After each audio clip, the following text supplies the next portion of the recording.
The views expressed, opinions given, and any communication made between the hosts and guests of What Are You Afraid of Horror and Paranormal Show do not necessarily reflect the views or opinions of Para X Radio, EMC Network, or all services that play this show.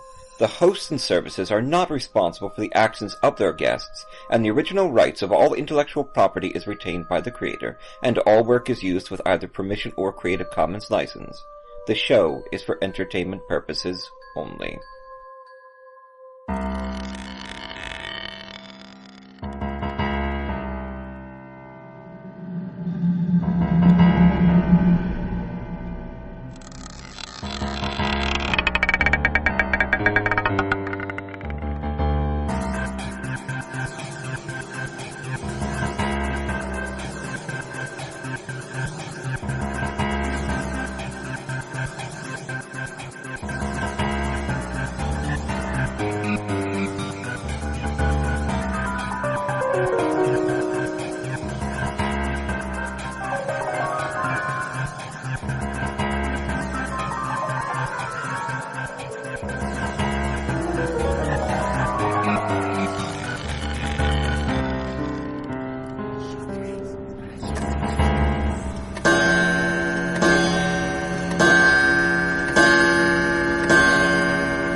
Episode 65. We are live at King of Prussia Mall for Malloween, and I am T. Fox Dunham. Phil Thomas couldn't be here with us today. He's taking care of his mom. Nor could J.B. Dodson. He had some trouble with his car, but he will be on a future episode, and he did do a story they both did for us. But we are so happy because with us is P.D. Cacek, who's decided to come and join us. She was here at the last Malloween, and we had a great time with her, and we were really glad at last minute that I could bring her back. Well, you tend to dig me up for these things. I do dig you up, yes, and then I bury you, I dig you up. People are beginning to, question what I am, but, that's fine. Oh, you're real. I think you're real. Well, okay. On occasion. Who needs to be real? Oh, gosh. I know. But we are at Malloween at Uncanny Comics. Actually, I think it's Uncanny ! In the King of Prussia Mall, probably one of the biggest malls in the region, if not the world. People come from all over the world to the King of Prussia Mall. And why not? It's huge. And come here, because this is a beautiful store. This is a great comic book shop at Uncanny ! And we were here last year for Halloween. We gave out a ton of candy to the kids. It was a great deal of fun, and loved seeing them, and loved seeing their great costumes. A lot of Sith Lords. Good. A lot of them didn't come as Luke Skywalker. They came as Kylo Ren or Darth Vader. Well, it's a lot more fun being evil. It is. And it's a lot more fun writing evil. I mean, you get the good, Star Wars heroes and all, but, right. Evil is fun. Evil is fun. Evil is fun. Absolutely. We said it here at What Are You Afraid of Horror and Paranormal Show at www.whatayouafraidofpodcast.com, where you can find our previous Halloween content. We are almost there, but we have done great shows, Trish. Let me tell you about them. First, we had J.B. Dodson do his Terror Clown Apocalypse. We did 2 shows there. The Terror Clowns came and got us. Then we were at Fort Mifflin with Darcy Ort, Philadelphia ghost historian Darcy Ort. She was great. We had Debbie Chestnut back on the show with her new books, Ghosts of Anchor Bay, Michigan. She's wonderful. Debbie's great. And then we were in Gettysburg with Mr. Mark Nesbitt. Whoa! Okay. Ghost historian of Gettysburg. Last 25 years, Mark has been out there writing the books. telling the stories. He is Mr. Ghost of Gettysburg, and he was incredible. Great 2-hour show. And since then, it's just been wild. We had all these people come on. We were at Pennhurst twice. We talked to Ghost Tours of USA there. We actually got to speak with Jonathan Elias, who we don't know. I don't have any information about this, but he's on the Halloween Baking Competition Championship on Food Network. Oh. And it looks like he's one of the last 3 contestants. We're going to find out this week if he made it, if he's going to win. He's pretty smug about it. So we're pretty sure Jonathan Elias is one. But he was on Pennhurst 1 to share some baking ideas for Halloween. So go check that out. Fantastic, at www.whatareyoufraidofpodcast.com. That was episode 61, Pennhurst. All the episodes are on the website. You can find them there. And Jonathan did an interview with me. He gave some great ideas, like taking an Oreo, dipping it in chocolate, putting little candy eyes on it, and then decorating it with legs. Little, cookie spiders. By the way, we are in a live studio, or we're not a studio, we are in a on-site. That's what we do. We love being on-site. We love being with the people. We must have some of them might be alive and some are not, but we're not sure. Sure. That's how we roll, though. We gave out about 250 pieces of candy and about 75 ghost stories today to the kiddies, and they absolutely loved them. I mean, and it was just great seeing them. Love the kids. But we're at Uncanny Comics, and I think we should start out with a song so we can kind of get calibrated. But this is T. Fox Dunham, episode 65, with special guest P.D. Cacek, Trick or Treat, and we are at, Malloween at King of Prussia, having a great time. The worms crawl out, they crawl all over your dirty snap, your chest. My name is David Walton. I am a vocal performer for What Are You Afraid Of? Horror and Paranormal show. And I have carried the burden of a terrible secret. I am actually what is offensively called a ghost. For years now I have concealed my ectoplasmic existence from my friends and family in fear of a common prejudice against ghosts, or what we like to call the disembodied. I have existed frightened of being discovered, unable to do physical acts that the embodied take for granted, such as walking a squirrel, or drinking a glass of vitamin E milk fresh squeezed from a whale. I grew depressed and even considered acts of self-harm or reincarnation, which is suicide for the disembodied. Such movies as Ghostbusters and its sequels drove my feelings of disenfranchisement, and I began looking for help, only to encounter painful exorcisms in the houses I haunted. Then I met 2 good people, it says here, Fox and Phil, at What Are You Afraid Of? Horror and Paranormal. And they helped me take control of my own life. Now, it is my choice whether I wish to make phantom bangs in the night, appear at the foot of your bed in darkness, or make your walls bleed. If you are a disembodied person like I am, and you're living a lie, What Are You Afraid Of? Can help you too. They are on at 9 p.m. on Friday nights at Para-X Radio, leaving plenty of time for midnight haunting activities, and can be found on all major podcast services.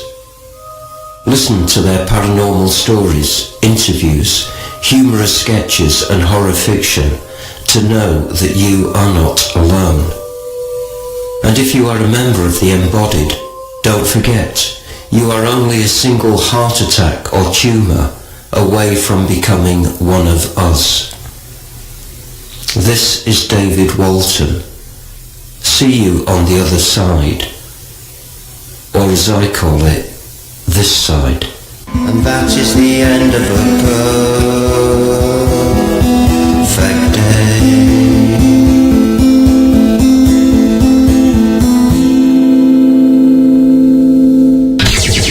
Your source for everything paranormal, Para-X.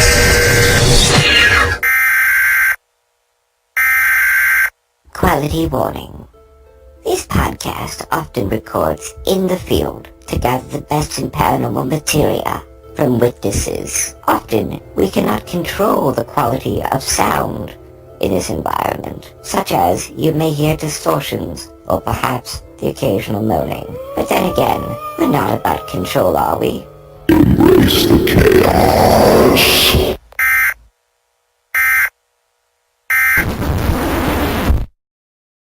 You're listening to the Electronic Media Collective Podcast Network. Yeah, it's a mouthful. For more great shows, visit electronicmediacollective.com.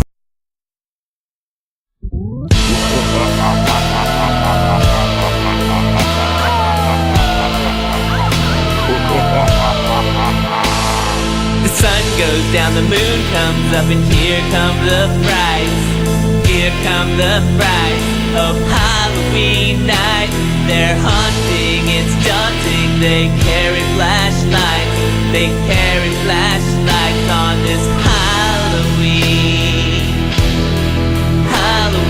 night.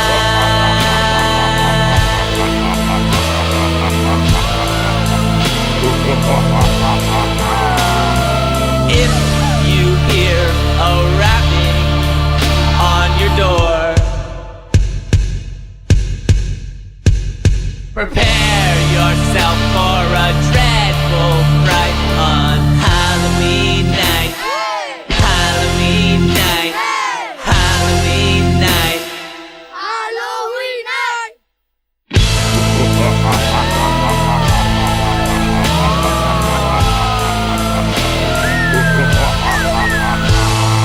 Werewolves are around, ghosts make no sound. Gremlins are creeping and monsters are sleeping. Skeletons are dancing while the vampires bite on Halloween night. On Halloween. Halloween night.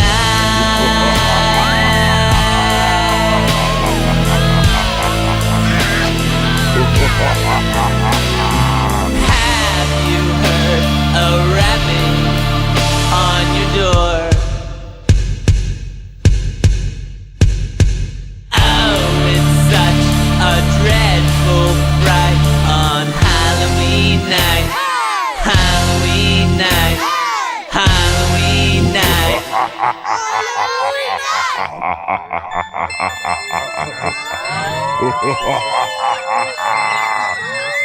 Werewolves are around, ghosts make no sound. Gremlins are creeping around, monsters sleeping. Skeletons are dancing while the vampires bite.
Mr. Monk Turner from Halloween Night. We played him last year, and we love him. He's incredible.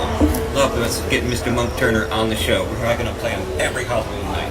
And we are back at www.whatareyoufraidofpodcast.com. We got a sign behind us. I got fox ears. She's got a unicorn. No, she's literally got a unicorn. Yes, a gold unicorn.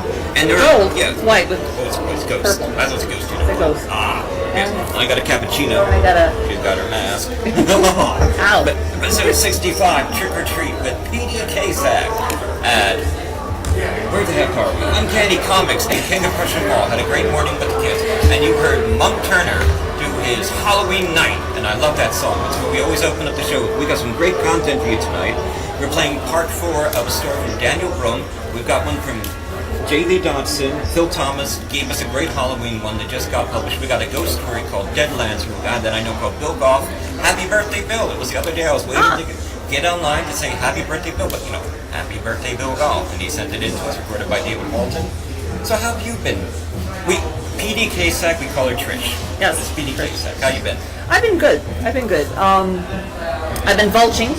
Vulching is when a store is going out of business. Okay. And you go, bulge. So I did that with the JCPenney's here in the mall, and came across a mannequin. Now, if anybody who knows me, I do not like dolls. I do not like mannequins. I am, mannequin phobic. So naturally, when I saw one of these little mannequins for sale, I asked the woman how much, and $35, so I bought it. And my intention was to put a little drape on him for Halloween and scare the kids. I picked him up, and suddenly an entire novel came to mind. Okay. His name is Sebastian, name of the novel. Mm-hmm. And I'm writing it now. So Sebastian is now sitting in my office next to my desk, giving me inspiration every day, which has only freaked a few people out who's come into my office. But that's what I've been doing.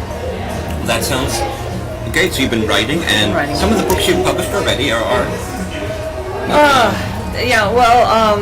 my newest book is only available as an ebook. It's called The Selkie, and it's about Irish. I have to do the accents. It's about an Irish entity called a Selkie who is human on land and looks like a seal. Of course, yes. All the stories of the Selkie quite well. And it starts out a little harsh. It's about a mother whose daughter is ill, and so she does a mercy killing, but she says, I know my daughter's alive, I gave her to the Selkie. And it goes from there. Kind of horror. Alright, where can we get this at? It's Amazon.com. Alright. Go online, and if you have an e-reader, you can read it. I don't, so I'm sure. Now, may I pick one of these up? Absolutely, Okay, please. now, I just bought this, and you must buy this too. Okay, that's Mercy. Thank you. That's my horror hospital novel about my battle with cancer. And the reason it's so special to me this time of year is because this is when I die. But we passed by St. Mary's Hospital yesterday, going up to, we were going up to Sleepy Hollow. My wife and I went to a haunted house. It wasn't Penhurst. We just wanted to go to a place where we could just relax and enjoy and not worry about a table and a show. So I went up to Sleepy Hollow. It's a favorite of ours. They do a great corn maze and a great haunted house, Midnight Productions. And we passed St. Mary's Hospital on the way, and I looked at it and I got this chill because I could see the very room where it happened in the ICU on October 3rd. It wasn't October 31st, it was like October 15th. Right around that month when I was 18 when I died. When the lymphoma had finally overwhelmed me and I passed and they brought me back, and then I was released on the 31st. And it was the true spirit of Samhain. It was Samhain. It was the rebirth. It was the new year, And so I wrote this book called Mercy, and Mercy is about what they did to me. Like, you have cancer, not a very serious kind. A few people, actually no one survived it before me. And so you let them do these terrible things to you, these visceral things. You let them take bone marrow. You let them stick you in the back. You let you burn you with chemo and radiation and, all these horrible things, very painful things. And you get mad at yourself later for letting them do it. But what I did was I took that pain and made it into an animated hospital story about a hospital that gets possessed by a demon and has to prepare these souls and help them release their lives so this evil presence from another universe can devour them. And it's all tied up into this ex-love that he had, that he can't let go, and she's there, she died there, and her spirit's there. And in the last days of his life, Williamson has to fight this hospital and stop it from eating the world. And Buy the book. I thought about I it did. today, yeah. I did. That's Mercy from Bloodbound Books.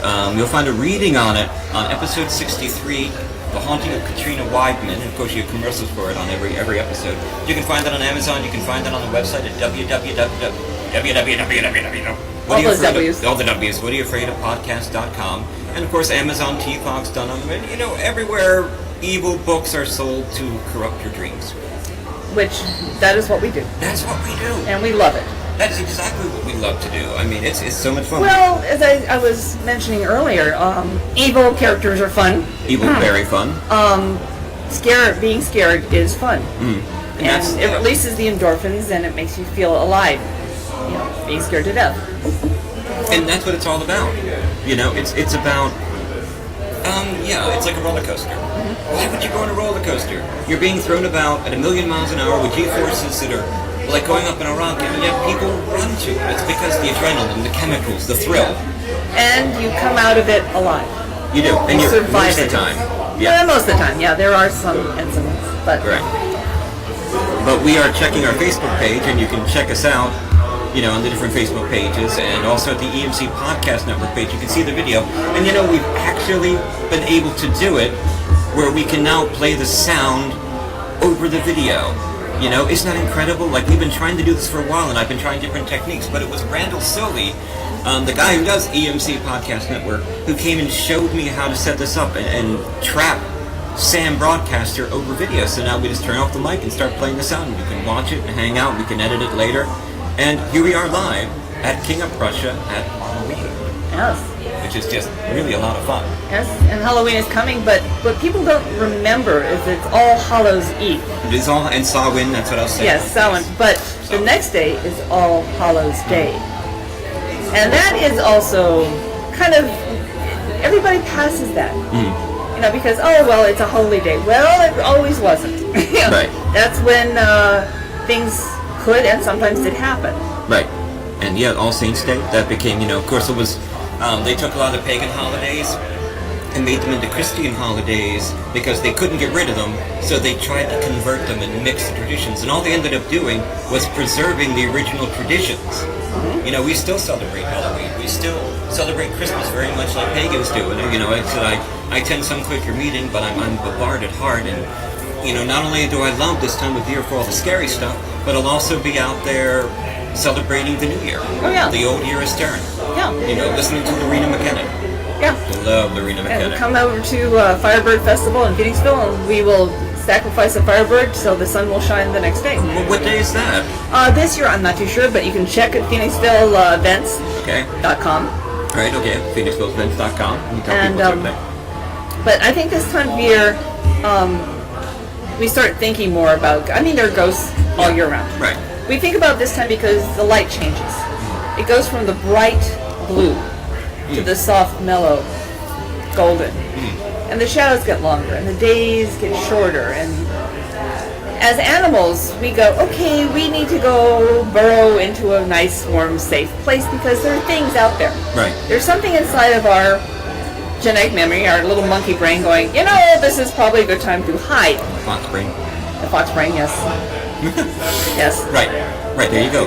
So, It's time to conserve energy. It's time when and of course the pagan view of it is that the year is like a life cycle, and Samhain is death, and then we have rebirth around Christmas time, and then of course the cycle into Beltane, adolescence, Luinosa in the summer, and then the waning of the year back into old age, and you can see the world changing its age. You can see it alive with youth and adolescence and burning and then dying with fall and getting old and then dying off and becoming cold and dead, yet the life begins again. The seeds they're sprout hidden. again. They're hidden. They're hidden and they're buried, but you just have to wait and have faith and remembrance that the life cycle will continue. Yeah.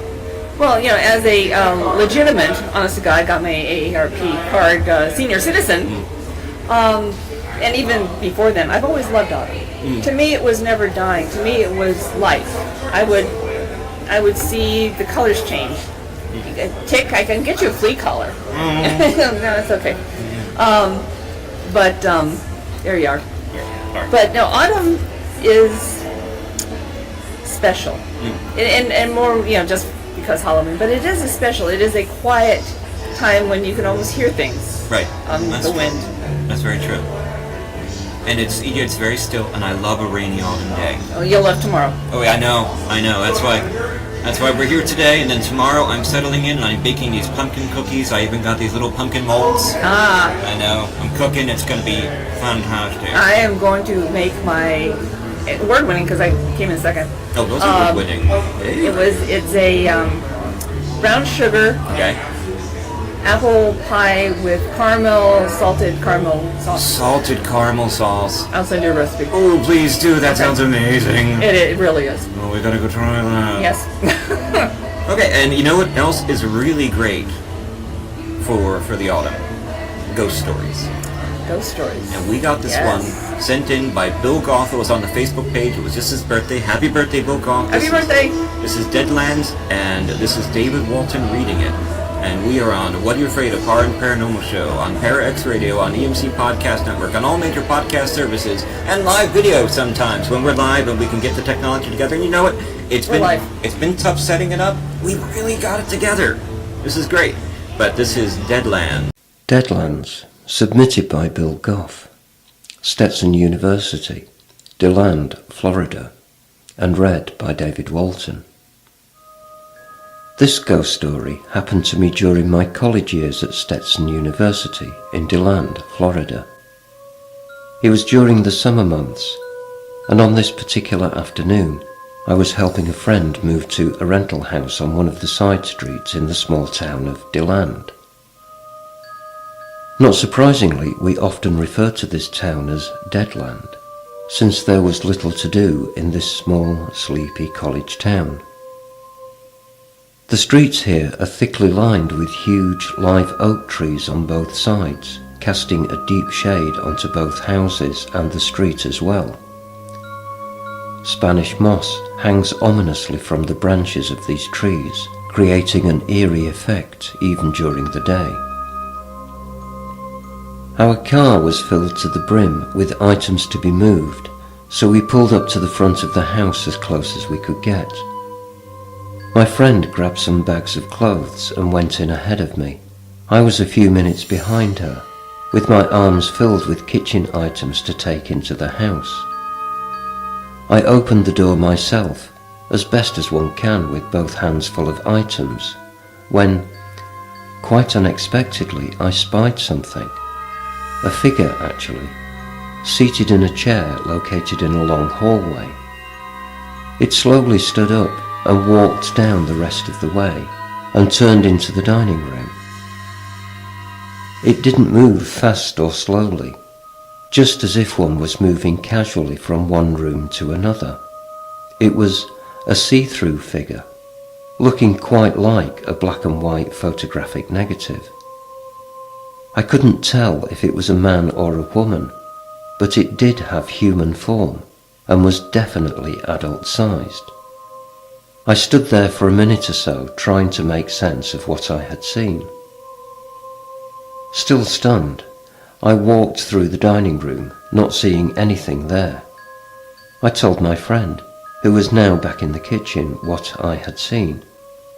To my surprise, she didn't seem upset or frightened, but she mentioned that she thought there was a ghost in the house, since she had been in the home earlier that day, and her dog would mysteriously go into chilly corners of the house and bark at apparently nothing. Later that day, when the moving was all finished, she told me she was going to the Episcopal church at the end of the street and have the priest come and bless the house. She did so, and did not see any sign of a ghost after that.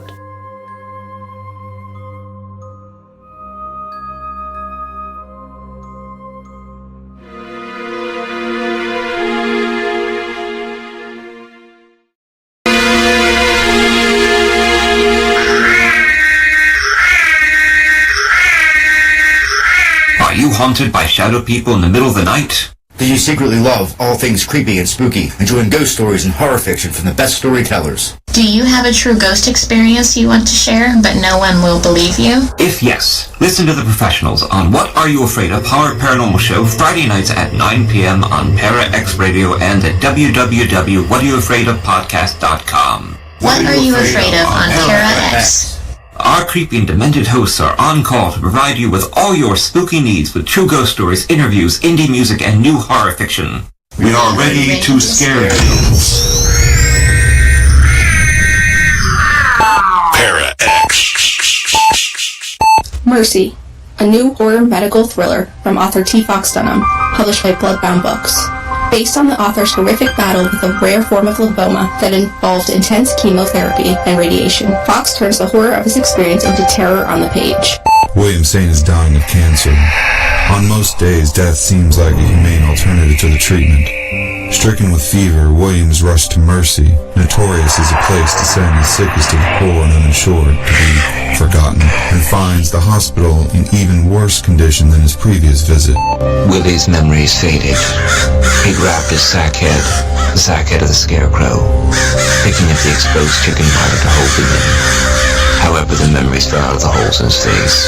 They wormed and crawled from the leather flesh and the old clothing of the scarecrow, then squirmed and wiggled down his body. The grounds are unkempt, the foundation is cracking, and like the wild mushrooms sprouting from the fissures of decay around it, something is growing inside the hospital. Something dark. Fangoria gives Mercy 3.5 out of 4 skulls.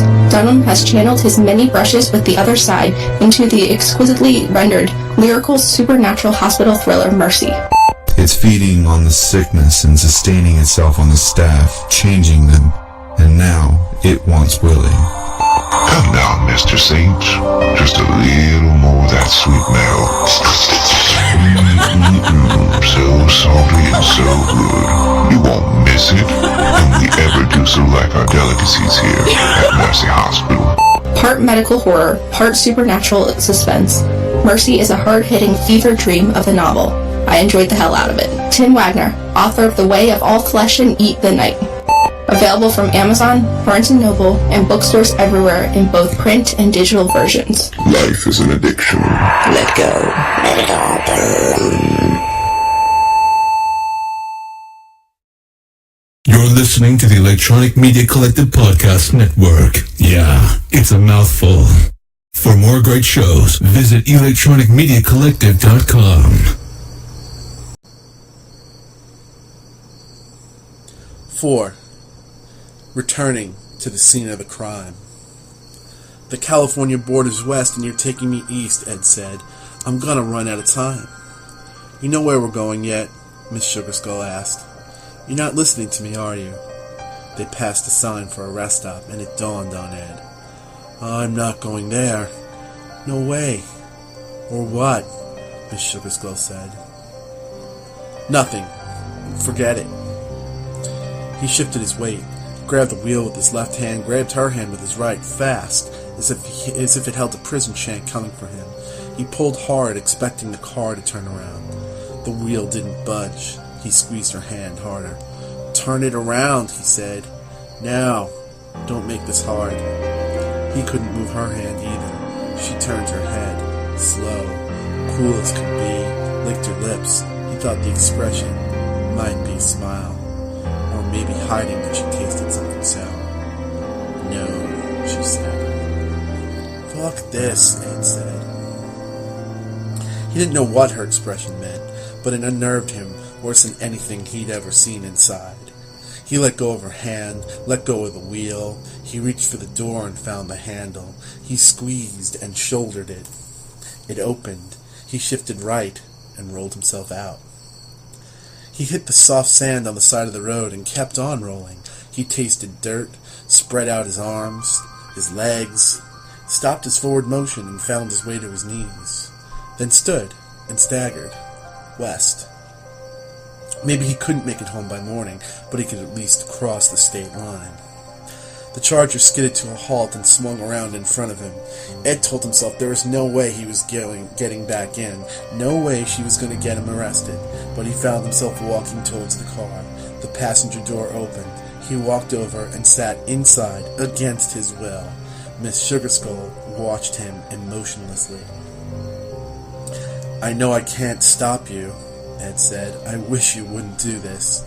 It has to be tonight. You and I both know that. I don't want to. Tell me about your Francisca. They drove in silence. Ed rubbed his arm. The Bites were raised and the area surrounding them painful. Once her mom moved in, things got rough. She'd drink, get angry, argue with me for no reason. Even when she didn't drink, she'd be angry. Our arguments turned to fights. More often than not, she'd hit me.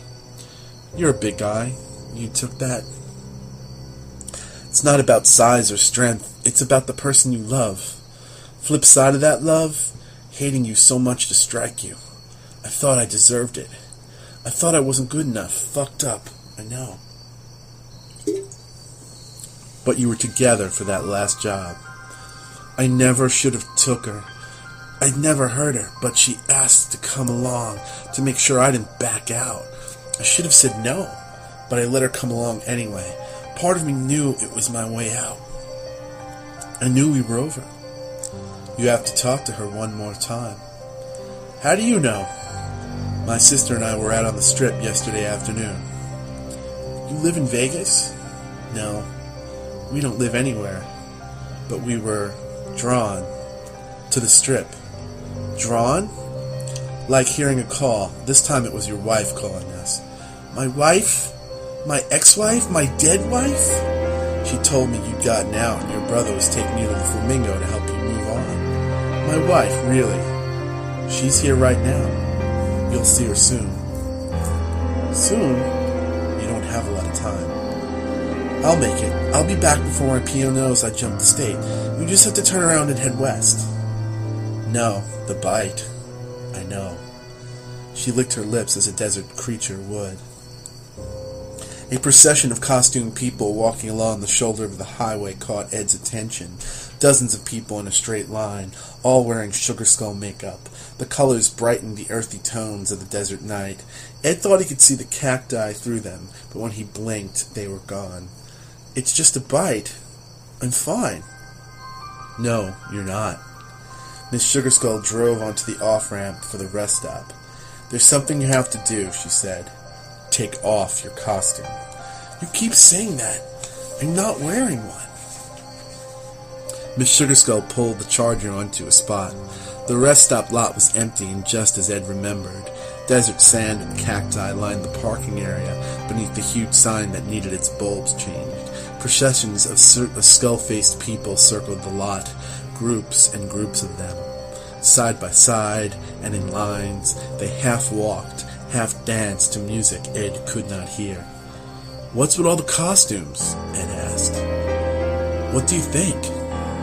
Ed shrugged. Help us celebrate, she said.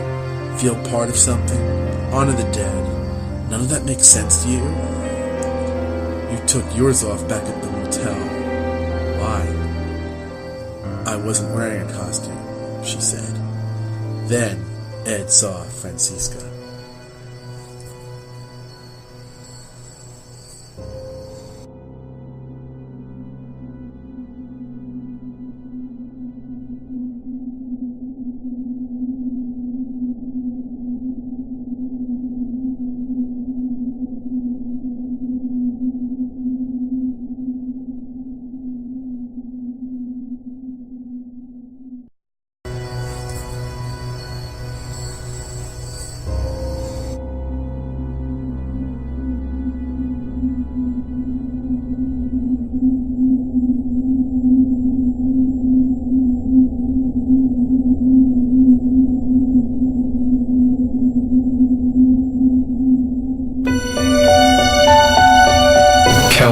Press LLC is a Madison, Wisconsin-based publishing company owned and operated by Alan Ledden. Caliburn works with talented writers, artists, editors, and marketers throughout the United States, and you can find their books through their many imprints that include Damnation Books, Eternal Press, Malaferia Press, Ciento Sordida Publishing, and Sparrow Publishing. Please visit their website at sites.google.com/site/Caliburn Press LLC/home or Google Caliburn Press to check out their growing list of titles on Amazon.com, BarnesandNoble.com, and any other place fine books are sold. You're listening to the Electronic Media Collective Podcast Network. Yeah, it's a mouthful. For more great shows, visit electronicmediacollective.com. We are back at King of Prussia Mall. Back. Or front. Or front. One or the other. Whatever you prefer. On EMC Podcast Network. Our live show today at Malloween. It is the 20th. Can you believe Halloween got here so fast? No. I know. No, it was like, well, it hasn't felt like autumn this year. No, it's been very warm, and the leaves are just starting to turn, which is lovely. But usually, you get that first shading of the colors changing, and then the light changes, and then there's coolness, and woo. But it's like SCTV, remember? Oh gosh. Floyd. Yes. Would you like it colored? Oh Lord. Remember? I'm sorry, you had to do that. Thank you. Yes. There we go. Okay. Yes. As you can see, Halloween brings out the children of all of us. Back to PD Cacek. Okay. Well, I was going to mention a little bit about Eastern State Penitentiary. Mm-hmm. Now, I have never been on their haunted tour. Okay. First time I saw it was years ago when a friend said, take me for a tour of Philadelphia, and I said, oh, what is that? Because sometimes I'm drawn to places that I don't know why. Okay. And you see this castle in the middle of the city, you're gonna wonder what it is. Right. So I wondered. He said, oh, this is Eastern State Penitentiary. Now I knew the name. And I said, oh, okay. And they were giving tours like they usually do. So we went in, and I got as far as the anteroom. Okay. And I stopped. I said, nope, I'm not going to go in there. Right. Because, gang, it is haunted. Mm-hmm. That's what I hear. There are things in there. Right. I didn't go in. I will if we ever go together because, I don't want to be in there and have things happen and not have it, verified. Right. I also want to be able to drag my body out. But, other than that. Oh, I can't do that. Well, just leave me. I'll be fine. No, we'll bring your son. Okay, there we Drag go. both of us out. Yeah. But no, it's not that scary. But there is a madness, I think, in the walls, and you can feel it. At least There I is. could. Eastern State, yeah. It's an old shaman concept that we often talk about, how things remember, places remember, genus loci. There's a spirit of a place, and what happens to that place influences that spirit the same way a child grows up in an abusive home or a happy home, and it remains there. That's often the source of ghost stories. Yeah. Well, it was the Eastern State was created, I believe, by Franklin to be a penitence thing where people would go and be alone and think about what they're doing. Now, if you're nuts, that is not a good thing to do. Right. Very much a Quaker prison belief system at the time. Yeah. Solitary confinement in your cell to think about and repent to God. Yes. Now, a friend of mine was one of the haunters. Okay. Costume characters. Awesome. If you walk into the anteroom where I stopped, and you look up, there's a little window above. Okay. That's where the guard would stand. Making sure nobody who was supposed to be there did, get out. And he was supposed to be one of the zombie guards. And you'd come in and you go, "Wah!" It does look cool. I've never been. I saw it last night on telly. But there's a staircase that winds around and goes up to this room. And he was standing there before the doors opened, and this guy in prison garb, an actor, came up and said, "How's it going?" He goes, "Oh, it's fine." He said, "Yeah, they're gonna open pretty soon. You like it?" "Oh yeah, it's fine." Okay, well, okay. See you later. He walks down. Not 2 seconds later, and this is a very narrow staircase. Okay. Another guy comes up and says, "Okay, we're gonna start in 2 minutes." He goes, "Yeah, the guy told me." He goes, "What guy?" What guy? I love this. I love that. And he goes, "What do you mean, guy? what guy?" He said, "No, the guy was just up here." He said, "No, the door was closed, and I just came up here." That was the last time he was there because there was no explanation of who he was talking to. I love it how ghost stories always turn on that phrase. Yeah. Wait, what guy? Or what maid? Or no one's worked here last night. Well, there was nobody in the attic. That's like a question to our listeners and watchers. Have you seen a ghost? Have you seen a ghost? The answer is possibly. You might be seeing one now. You might be, because unless they're, the mist or the apparition or residual, sometimes they look alike. Yeah. Like us. Yeah, like us. There have been Cold Harbor. Okay. Battlefield. Oh yeah. There are scenes, and Gettysburg, there are many stories of people coming back to the Rangers or leaving. I love the guys in reenactment, and they're going, "Thank you, great," and there was no reenactment Mark that Nesbitt day. told that story. Yeah. Yeah. About that. It happens. We were in Gettysburg, episode 60. Scenes of terror. And sometimes you die so fast you don't know. Or sometimes I think, my personal philosophy about ghosts and all, I think when we die we're given a choice. I'm coming back because I have a list of people I'm going to haunt. Oh. I have a list. I have a little list. Well, let me know that list so I can get ahead and do shows there. Okay, that would be fun. Yeah, let me know. Just That give would me be fun. Trisha's list. PDA Cacek's list of people she's going to haunt. Anyone I know? Possibly. Any authors? Possibly. Okay, this is. In fact, he just wrote a book, but I'd like to come back. Well, you see, you heard it here. She's threatening you not to come and haunt you. Yes. Yeah, I'm good with that. I mean, that's really the one threat you got is I'm going to come back and haunt you. Oh yes. Well, it's not haunt. It's just why not? Hang out and watch your telly and eat all your cheese. Chocolate. Chocolate, right? Cheese and chocolate. I'll be dead. I won't get fat. There you go. Yeah. That's what I hear. But we are at Uncanny Comics. Uncanny. It's just uncanny. Exclamation. Uncanny Comics. In King of Prussia Mall. If you've ever been out to the East, King of Prussia is huge. It's like a colony to commercialism. It's beautiful. And this is a great store. Yeah. I mean, it's huge. And we come to the King of Prussia Mall because it's so busy. We had 150 trick-or-treaters earlier. And now the place is overwhelming with people coming, hanging out, looking at their shirts, looking at their comic books, getting candy. There's free Halloween comics, and it's really fun. Yeah. And I mean, we have been doing so much. We were in Gettysburg. We were in Fort Mifflin. We have been down to Penhurst twice. We talked to Katrina Whiteman from Paranormal Lockdown. Lloyd Kaufman, really political episode, that one. And he is very emphatic about what he feels like is the death of freedom of speech. So caution in listening to that one. But what a remarkable... Well, no caution. Just listen. Yeah. And, listen. Don't make judgments. Just listen. He's remarkable, Lloyd Kaufman. He is fighting for freedom of speech and freedom of spirit. But it's been a remarkable October, and we've been out in the world trying to be on location. Made a few live experiment attempts, but something I learned. It's very difficult to do a live show, especially a video stream, from a haunted house because generally they're about 300 years old and they don't have very good Wi-Fi. No. So when we decided to do one from a modern comic book shop at King of Prussia, I was okay with it. Oh yeah. Besides a glitch or two with the signal, we've been good. Yeah. We've been good. Hanging out with PD Cacek, we got some more material.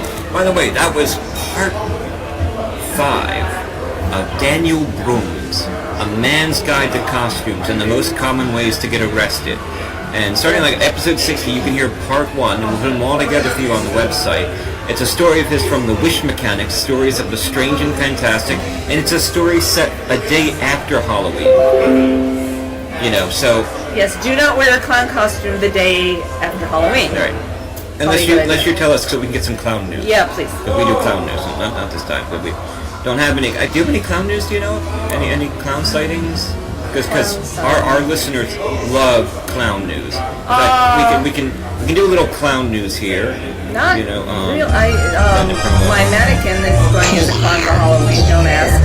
Okay, so that's our clown news intro. That's for Bill. Bill loves the clown news thing. But yeah, okay. Well, that was kind of, I don't like clowns. They scare me. But I'm looking at it and going, what the heck is this? I took my wife to, there we go. Here's our clown news again. Took my wife to Sleepy Hollow up in Newtown, PA last night. Had a beautiful Italian dinner. Had a beautiful night. And then we went on the Sleepy Hollow hayride. And she said, by the way, there are no clowns, right? And I said, no. And she's like, wait, there are clowns. I'm like, I know, I lied. And we're on the hayride, and it's full of like 3 different carts of people. And of course, the clowns zero in on her. Of course. And like cats. Right in her face. And do you don't like clowns? You don't like clowns? So she was not very happy. Yeah, so, but clowns, why are we afraid of them?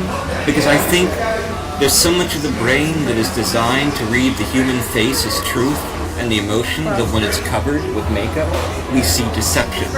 Well, that and the fact that there's been a couple of very famous clowns who've been serial killers, you know? John Wayne Gacy? Yeah. Yeah. And it's the mask that moves. Now, I've not seen it. I do plan to see the new remake of It.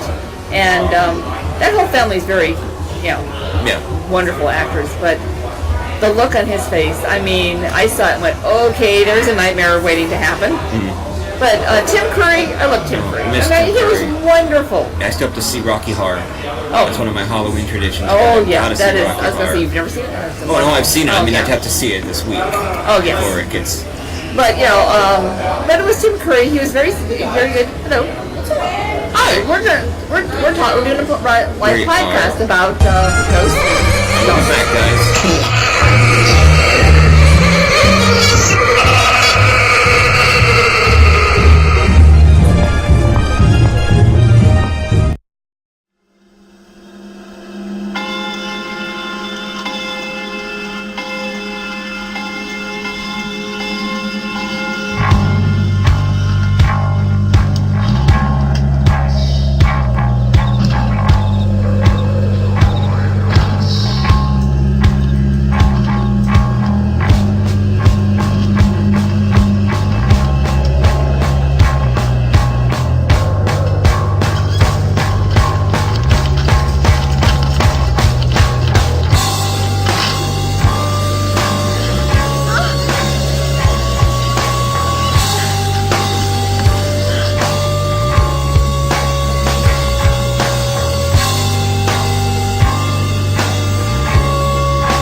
The Curse of Jenny Greenteeth by J. Lee Dodson. Read by T. Fox Dunham. November 6th, 2017. The heavy rainstorm pounded our home that night, and I can still remember the screams of my father as I killed him. I never wanted to commit such an act, however it had to be done. My name is Toby Wilkins, and this is my story. Early that evening, I was hanging out with three of my best friends. We were headed to the edge of the Witch River. It ran just about 100 feet away from my house. Devin, my closest friend, asked to see this patch of water where one of the local kids drowned 2 weeks ago. I told him it was a bad idea, but Marcus and Stephen, my other two friends, insisted on seeing the spot for themselves. The rumors were that a haggard old water witch grabbed the kid and drowned him. Parker, I think his name was, played here when it happened. His body was found by the local drunk, and he saw what happened. He kept mentioning something about a witch from the river that killed the boy. Of course, no one believed him. The media covered it for days, and eventually the heat died down, once they could not find a killer, or the killer's motive. I still think the drunk was right. Many times I had heard and seen strange things out here while I was playing in my backyard. Now my friend got wind of what happened behind my house and had to see the murder scene. Hopping over a 4-foot-deep trench, we stopped at my father's run-down shed filled with rusted antiques and motor parts. "What's with the mini-motor around your house?" Devin asked, referring to the trench that reached from my house to Witch River. We sat on the old bar stools outside the outside workbench. "Oh, that," I responded while hopping on the stool. "It's my father's brilliant idea to bring water to the house. He thinks he wants to save on the water bill and filter the river water. I'm not sure how that will work, but my mom, and I didn't ask." I saw Marcus playing with the toolbox on the dusting table, and Stephen was leaning against a couple of oil drums. "Be careful, Stephen. Don't knock those over." Stephen looked at the rust-covered barrels and noticed some black oil or gas seeping from the cap at the top. "Sorry," he said, and moved away from them. "If those fall into the trench, it could contaminate the water supply," I said. "It could pretty much flow right into our house." Marcus was holding a couple of road flares he got from the steel toolbox. "Damn, man, someone should move those things," he said while playing with the flares. "Put those back," I told him. He gave me the middle finger and I put them back. "Okay, ladies, are we going to see the dead boy spot or what?" Devin said. We stopped talking and followed the trench, which happened to end right at the spot where Parker had died. It was a small cove with trees lining either side. Moss and weeds grew under the surface of the shallows. The river flowed down east and towards town. A set of train tracks lined the outer bank on the other side of the river. I often hear the horn as it enters the city. "So this is where the little squirt bit the dust?" Marcus asked with a glee in his eyes. Devin walked up to the edge of the cove. "Don't be such a douche, Marcus," Devin said. "His name was Parker." Devin bent down to touch the water. "Oh, sorry, Your Highness," Marcus mocked. "Dipshit," Devin shot back. "Ass-licker," Marcus responded, with growing anger in his voice. "Guys, knock it off," I demanded. Stephen was behind him when we heard it. A splash, downriver. "What the hell was that?" Devin asked. "I don't know," I said. We heard it again, but this time it sounded like it was closer. It started to rain hard. Maybe the rain is pushing mud into the river, Stephen theorized, but it didn't seem like it. Or maybe it's the river witch. "Remember what the drunk said? A witch killed that little turd and drowned him right here," he said, pointing towards the water shallows. Devin got up and stood with his back facing the river. "You're so full of crap, Marcus. There's no such thing as river witch." Devin claimed. "Yes, there is. I know it. My dad told me once he saw a witch here when he was a kid," Marcus said. Devin stood his ground and barked. "Parker did not die from a witch." Devin's words trailed off when he saw us staring at something behind him. We all had the look of fear in our eyes. Marcus was pissing his pants. Devin could hear the dripping water behind him and a low moan of an old woman. "Something is behind me, isn't there?" Devin asked. There was something behind him. It was slowly coming out of the water as the rain bounced off its leathery skin. The witch grinned at us as its long, stringy hair fell around Devin. It rose up out of the water, almost towering 8 feet. Moss hung from its long, bony arms, like slimy snakes looking for a kill. "Devin," I said, "move away from there now, and don't look back!" Devin started to move, but curiosity got the best of him and he looked.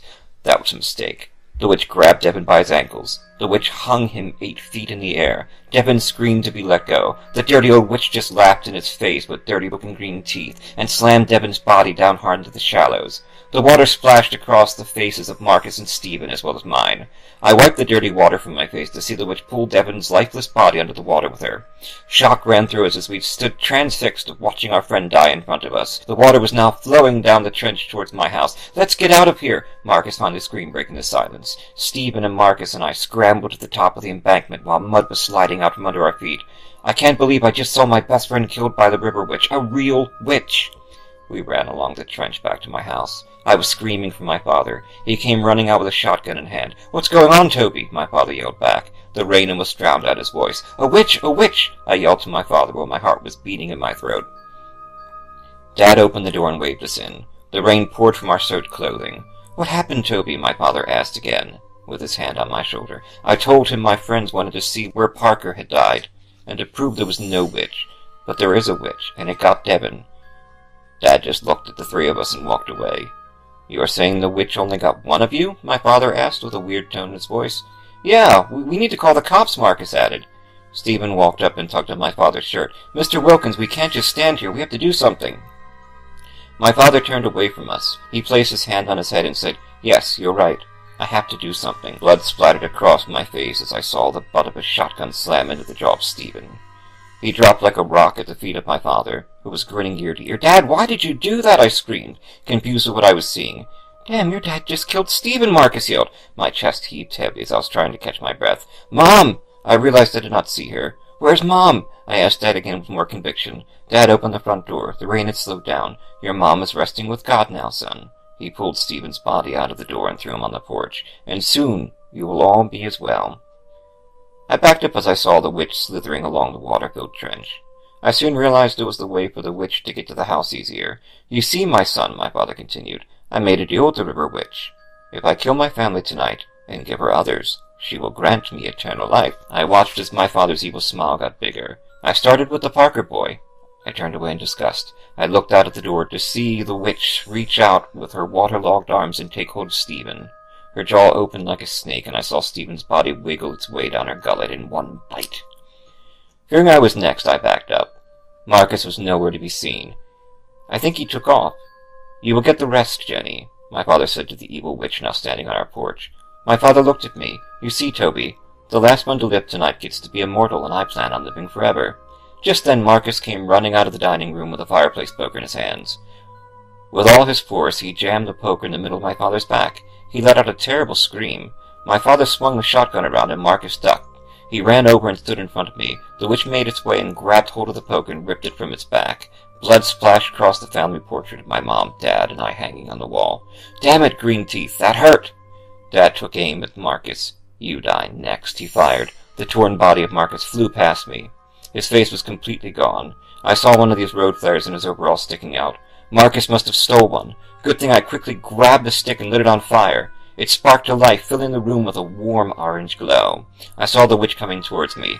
Just let the witch finish you, Toby. Make it easy for me, my father demanded. I was still in shock at what was transpiring as I jammed the flare into the eye of the witch. It gave out a horrid yell as it whipped its arms around, screaming from the pain. Damn it, Toby, why do you have to make things so difficult? My father said with disapproval. He tried to get up and the witch knocked him over with its flailing arms.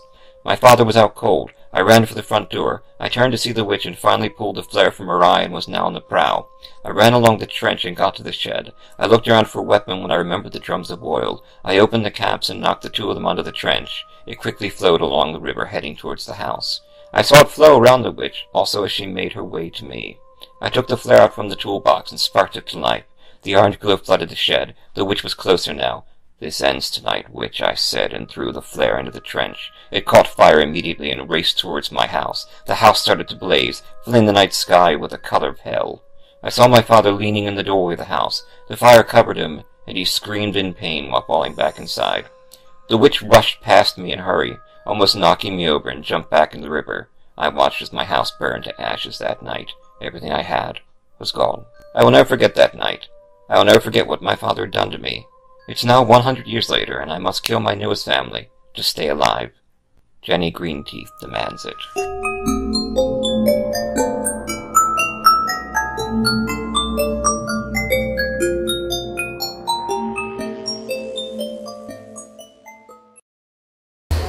We are back at Uncanny in King of Prussia Mall for Malloween on What Are You Afraid of? Horror and Paranormal Show.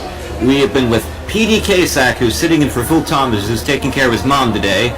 Unfortunately, J. Lee Dodson could not make it down due to unforeseen auto trouble, but we were able to just play his new story that he wrote for the show, called Jenny Greenteeth, read by T. Fox Dunham. Thanks for writing that up.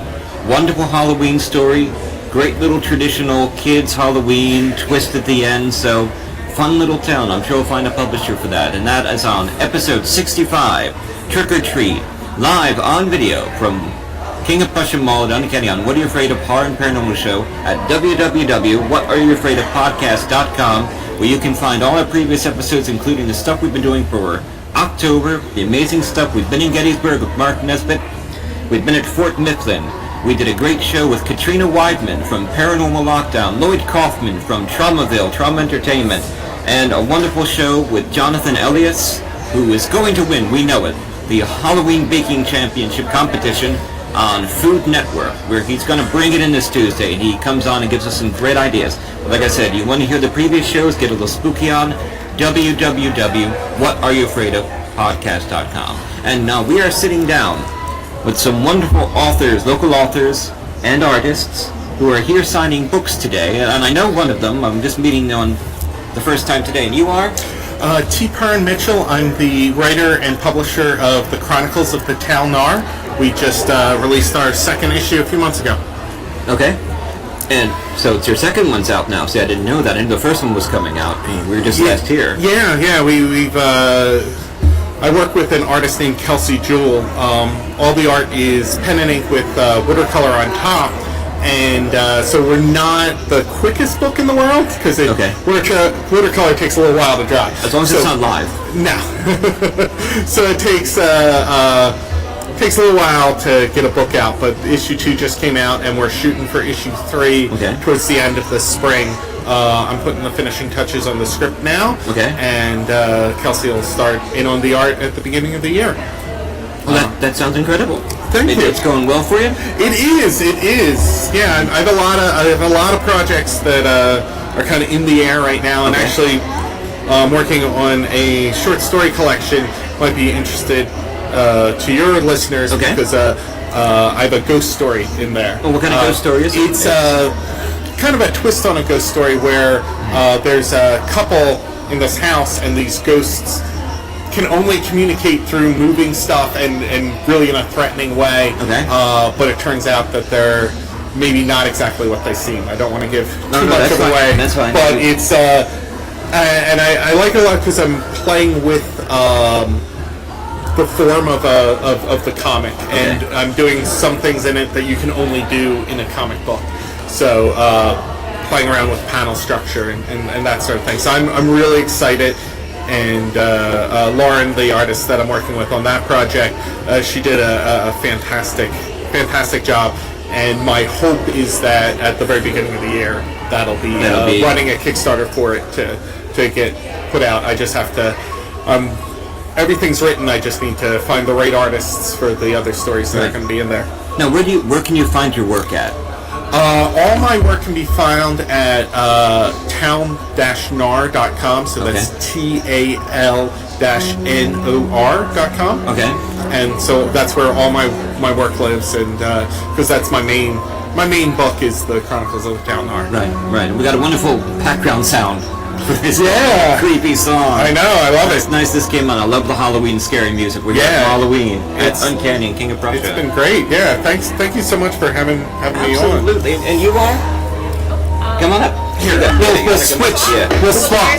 Yeah, that's right. Okay. The little swapping music. Da da da da da da da da da. Hey, there she is. She's good. How are you? What's your name? I'm Meredith Moriarty. Moriarty. Yes. The curtain rises. Sorry, Sherlock. I'm sure you hear that all the time. I do, but it's all right. I mean, if this comic thing doesn't work out, I have a beautiful second career as a supervillain all planned out. So. You want to co-host the show? The Fox and Moriarty, the supervillains. I like that. So, what are you signing here today? Well, today I have my comic Third Shift Society. It is a supernatural action story about two paranormal detectives. One of them is a young girl. She's a college dropout, just trying to find her way in the world. And the other is a calm, intelligent man who has a pumpkin for a head. So a little bit of supernatural stuff, some ghosts, monsters, vampires, demons, and the like, but also a bit of humor too. So nothing too gory, too serious. It's supposed to be fun and exciting. So that sounds great. And where can you find that at? Well, I have it online as a webcomic. At thirdshift.society.com. All right. I also have it on Tapas and Webtoon. Just as a mirror, and you can just on those sites just punch it into their search engine, and it should come up.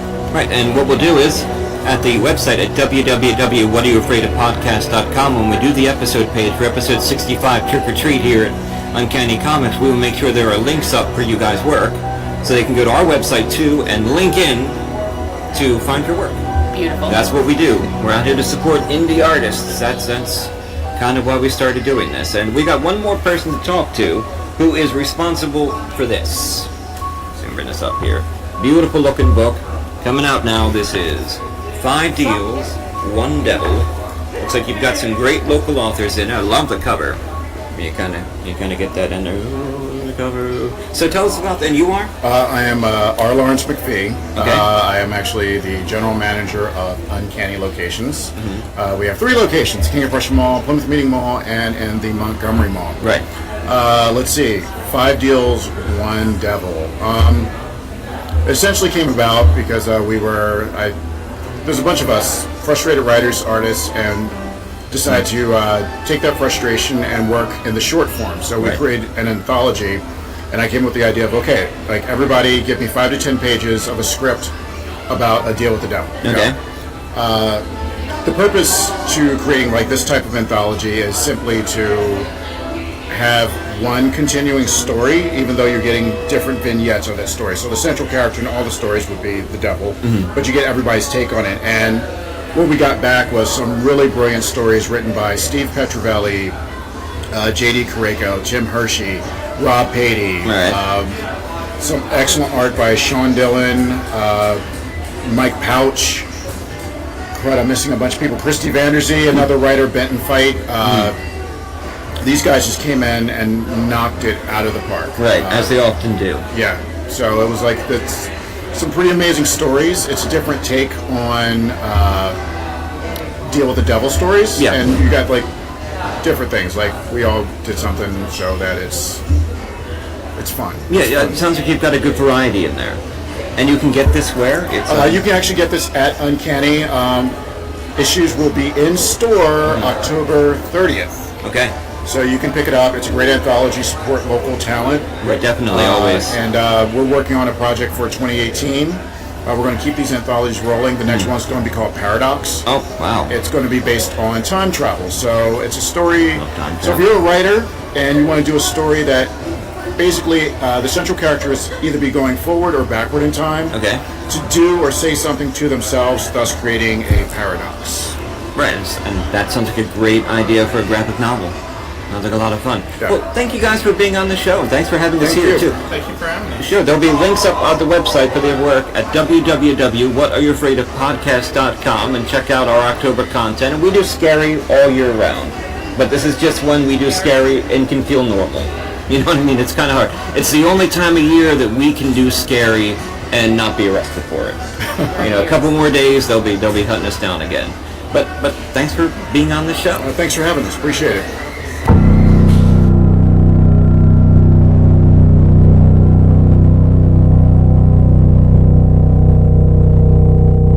What happens to a ghost when their home is torn down? No one thinks of the disembodied when they rip down old buildings, dig up cemeteries, and build clean, unhauntable condos.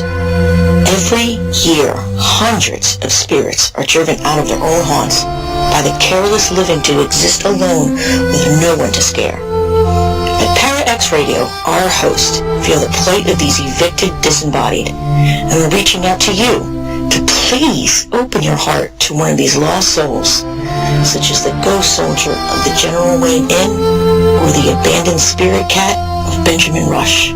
So please, please, let a little spooky into your life. Won't you open your house to a ghost without a home? Para-X. That Time of Year, written by Phil Thomas. It was the first day of October in the small coastal town of Rockport, Massachusetts, which could only mean one thing. The locals were hard at work, decorating their respective abodes. Mr. and Mrs. Stevens erected their homemade styrofoam tombstones, while their mayor, Paul Taylor, was busy turning the old vacant library into a haunted house for the youngsters, as he called them. As the whole town gradually turned black and orange, Detective John Sturgis was unable to share their enthusiasm due to the disappearance of his 19-year-old daughter, Cynthia, in late August while she returned home from a late summer party with her boyfriend Rocco.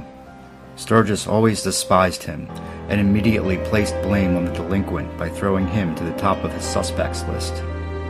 In the layers behind his conscious reasoning, however, he knew that Rocco wasn't responsible, considering this was a phenomenon that repeated itself every autumn in the quiet town. Like clockwork, a resident would mysteriously go missing, never to be seen again, the first being Lucy Chambers back in 1934. It was the only black mark on the community and the one thing the detective had feared for the last 10 years on the force, and now it had finally become personal. 5 agonizing weeks had passed and still no trace of Cynthia.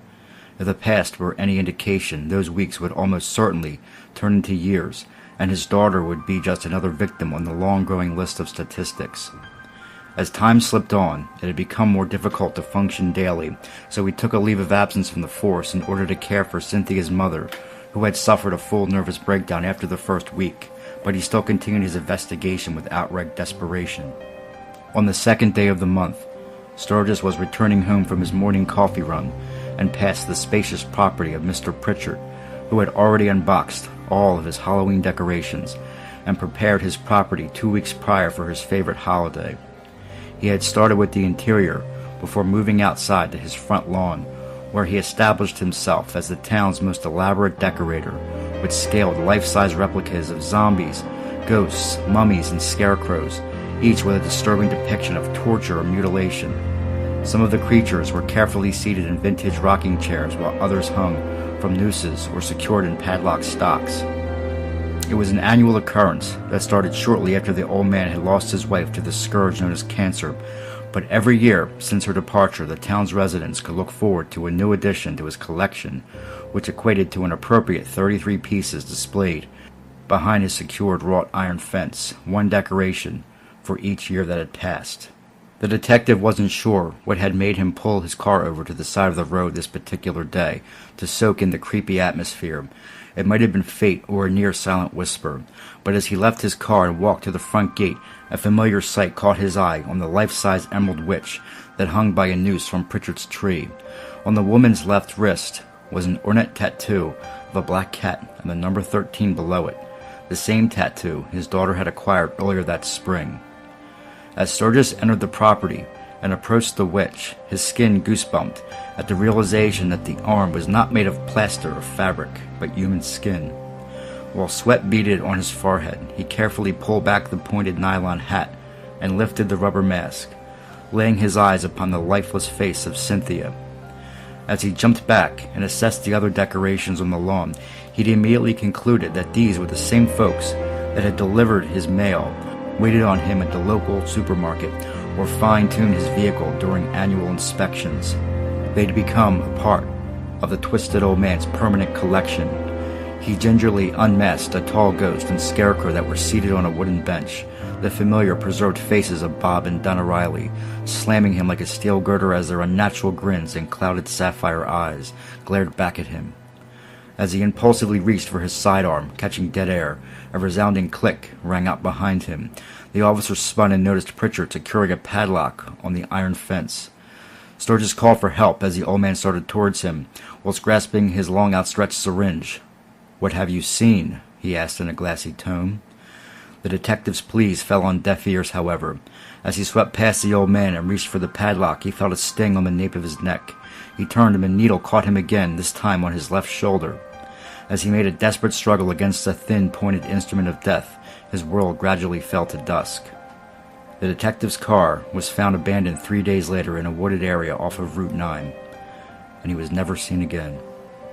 For the rest of the month, Mr. Pritchard wore a sinister smile, because that particular autumn, he'd acquired not only one, but 2 decorative trophies for exhibition.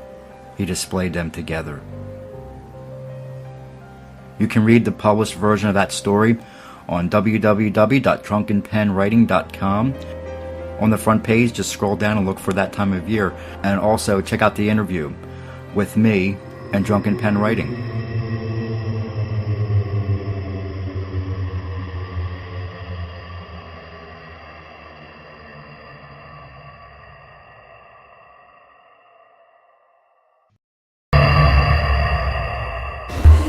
Well, that was great. I love talking, especially to Philadelphia artists. Oh, yeah.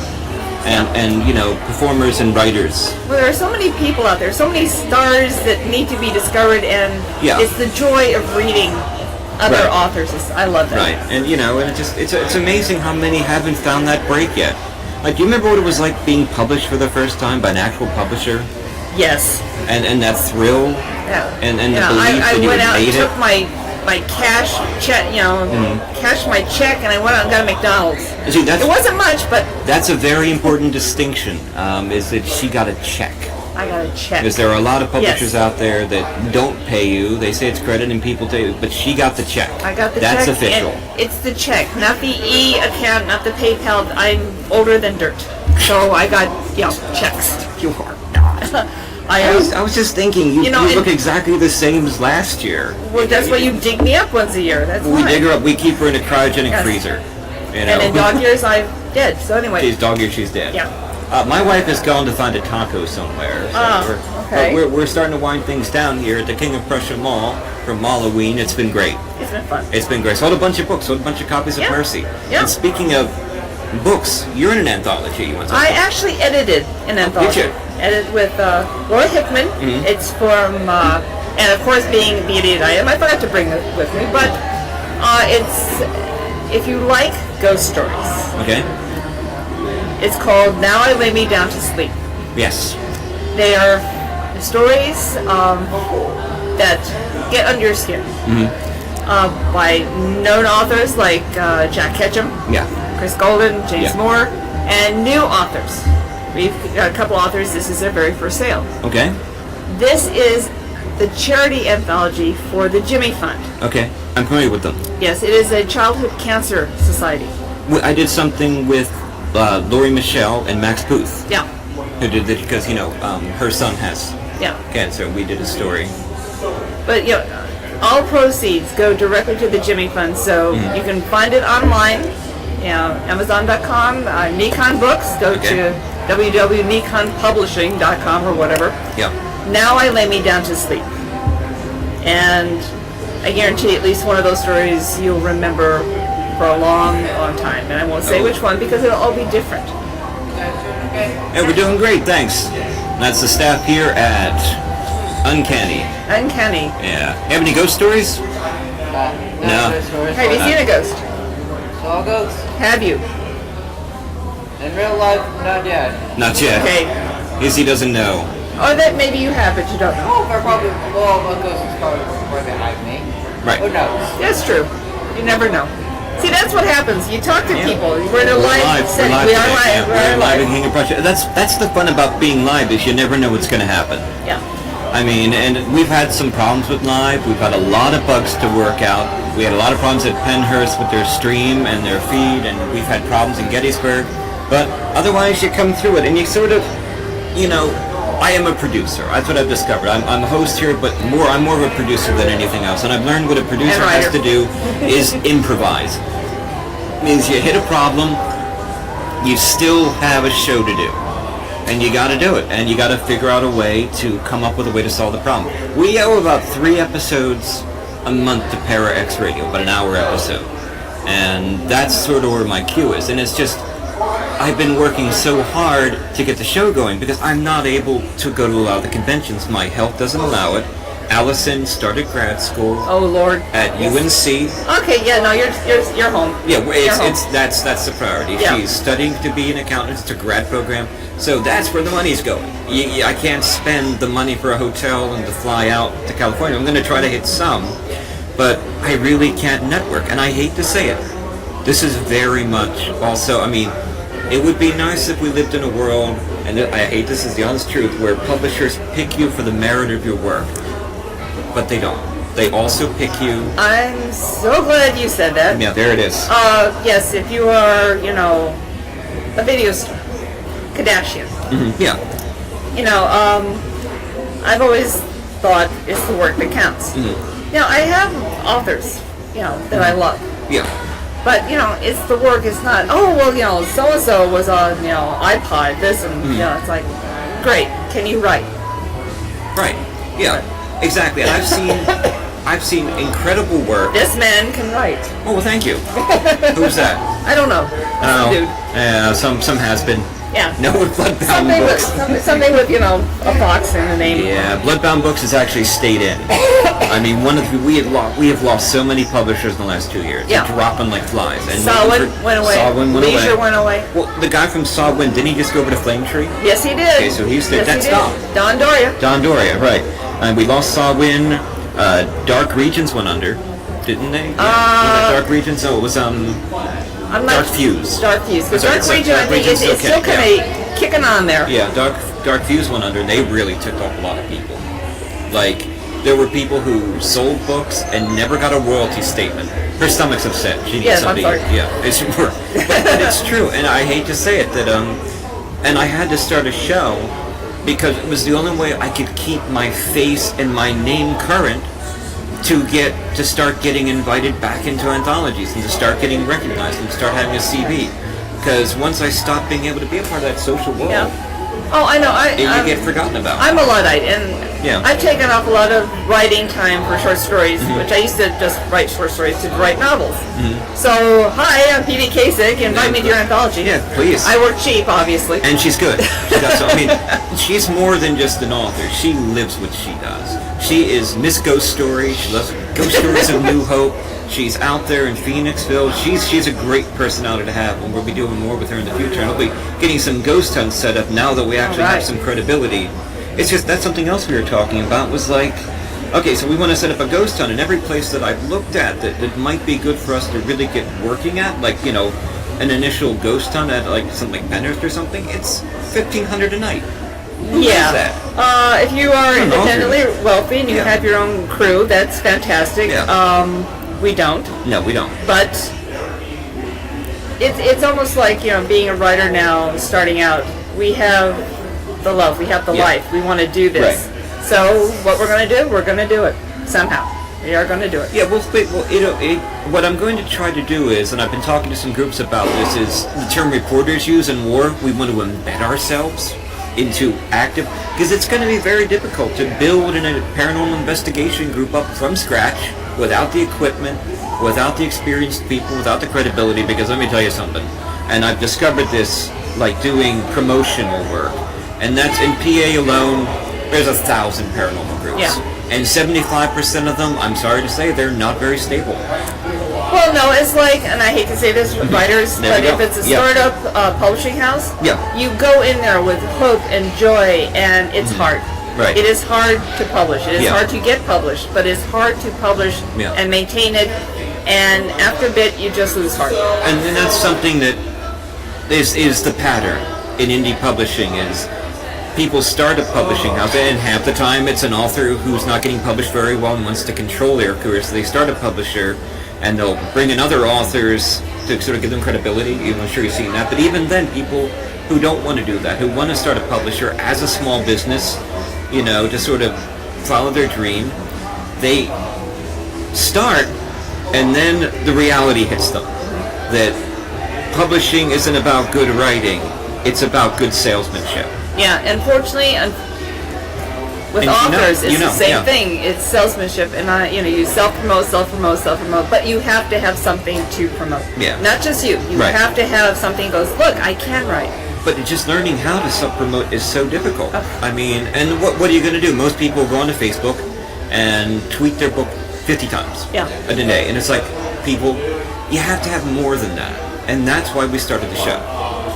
This show was about promoting our work and about promoting the work of friends and getting out there and having fun and creating an attractive medium. And you'll always hear a commercial for a book. You'll always see a link for a book. Yeah. And that's something we try to do here and talk about the industry. But it's also, and there's the haunted thing. What are you afraid of? It is, what are you afraid of? Yeah. It's more than books. It's a lifestyle. Yeah, it is a lifestyle. We love our horror. And we've been living up Halloween. We really have. It's been incredible. And thanks to the help of friends and expansion, we've had some great guests on the show. We've been able to do some live stuff, some video stuff, playing with video editing. Mark Nesbitt with us. We did a great reading. I'm going to get that set up from Fort Mifflin. I'll have that video out soon. And it's just been fun.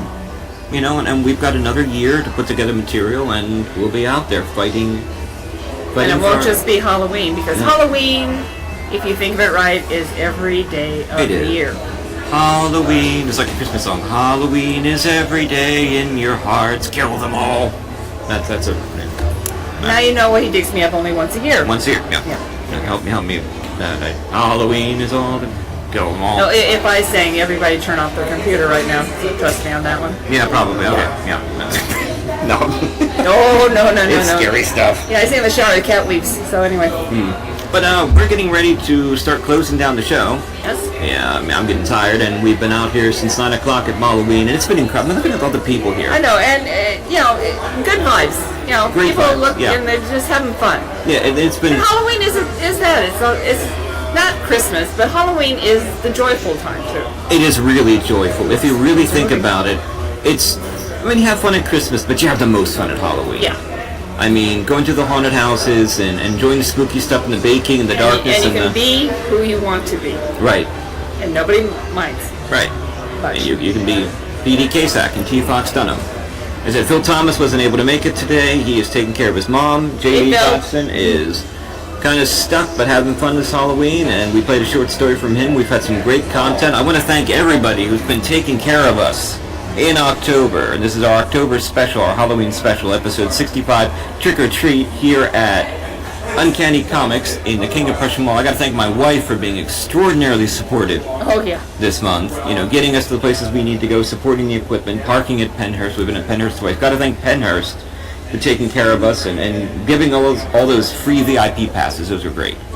Getting able to go through Penhurst twice as a VIP, that was wonderful.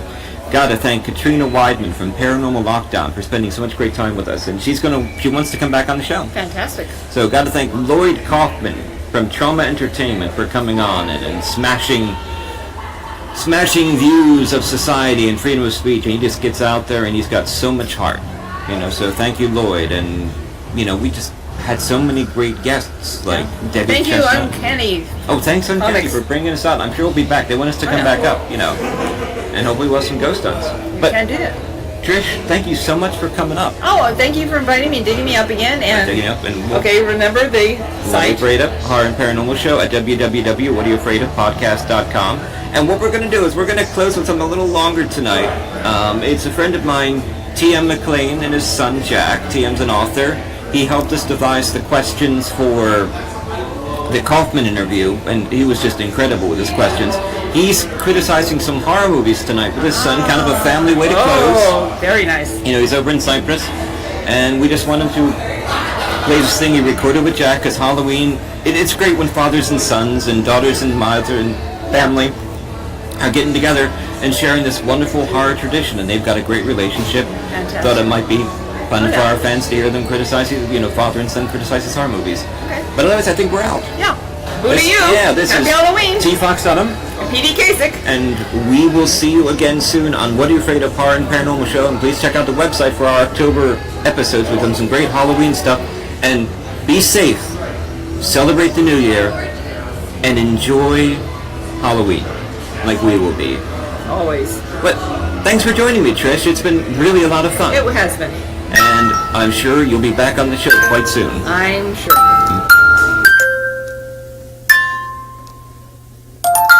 You're listening to the Electronic Media Collective Podcast Network. Yeah, it's a mouthful.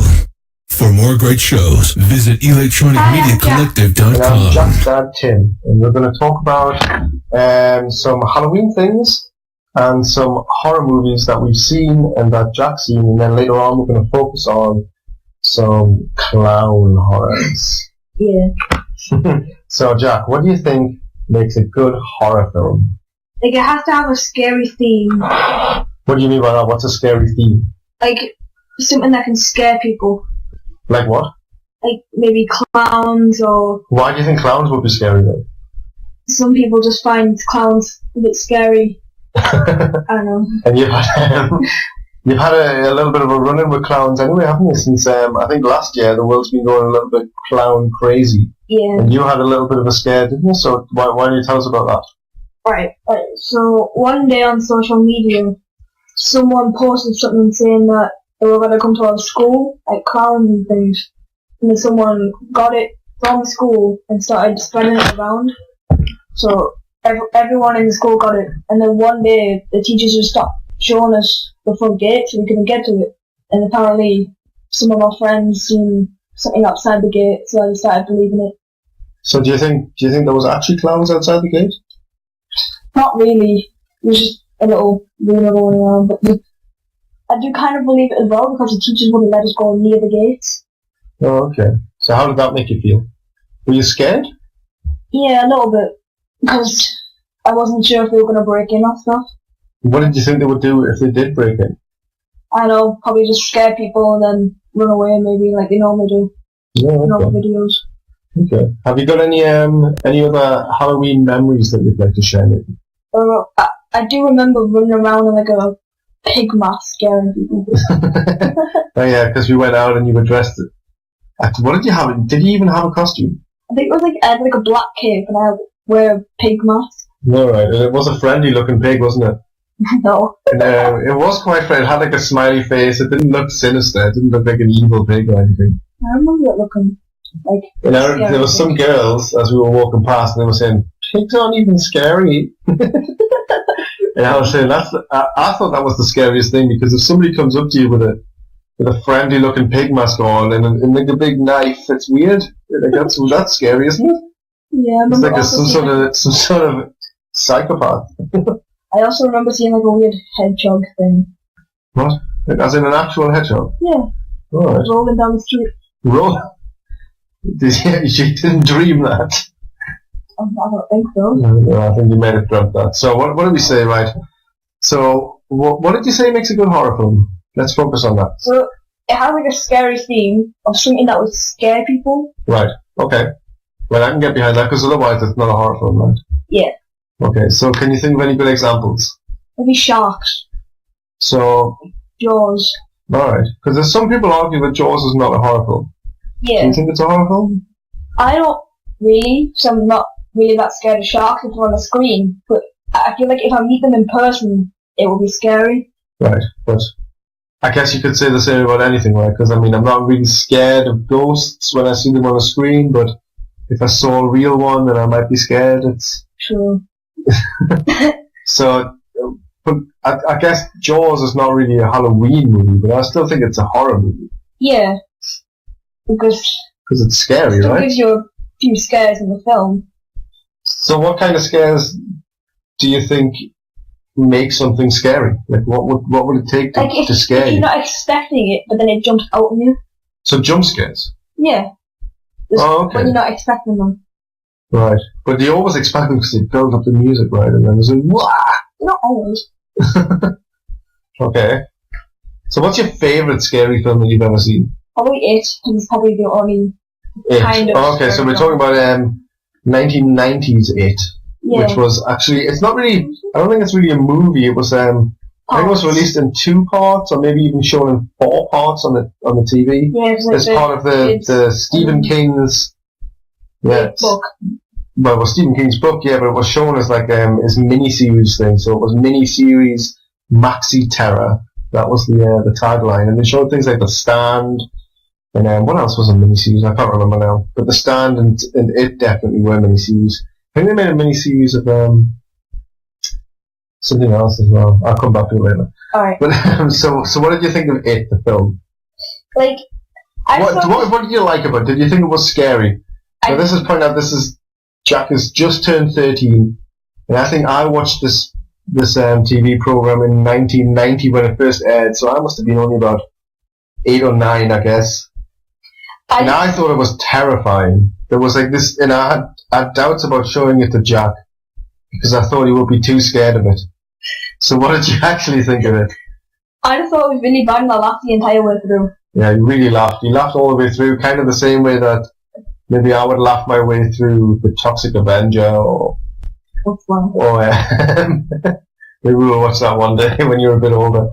Or maybe Evil Dead 3 or something. Like I didn't think it was funny like that, but what did you think made it funny? Just the bad effects. Oh, what was so bad about them? They just looked really bad and cheesy and stuff. Like, you could tell it just edited in.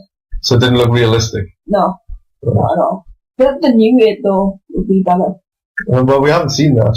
I don't know what the age rating is on that, but I don't think you're probably not going to get to see that for a while.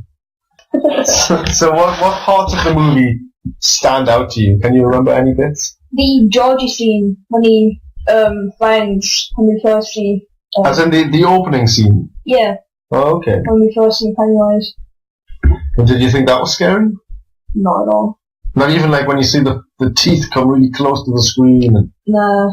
I can't really, explain how I felt about that scene. Was it...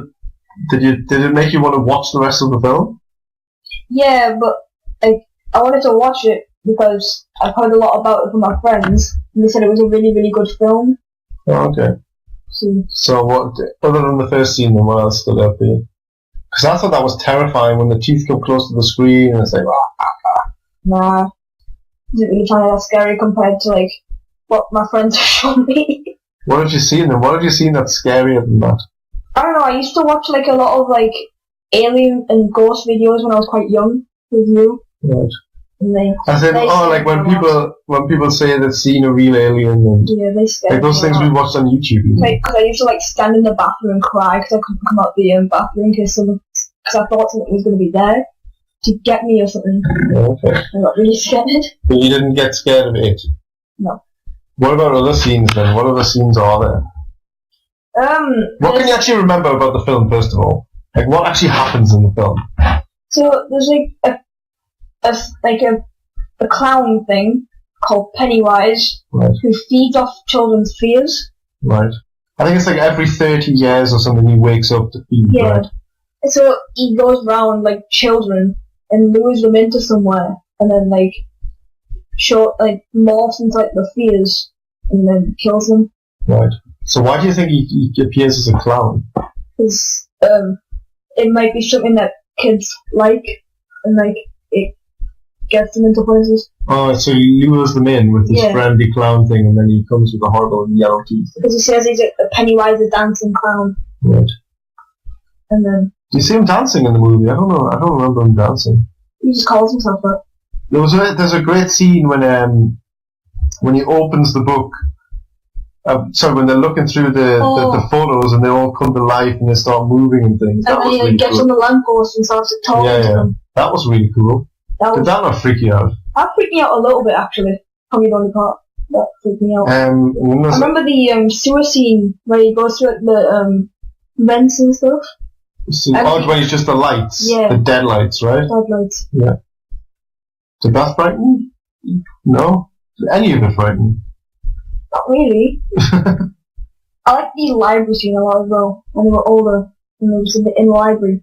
Oh yeah, that's right. But there was one bad thing about that. When the balloon came down and they popped, the people flinched. Well, wouldn't you flinch if the balloon popped? No, but the people who flinched weren't supposed to see the balloons. But then they popped and the blood went all over the place, but they still flinched. Oh, okay.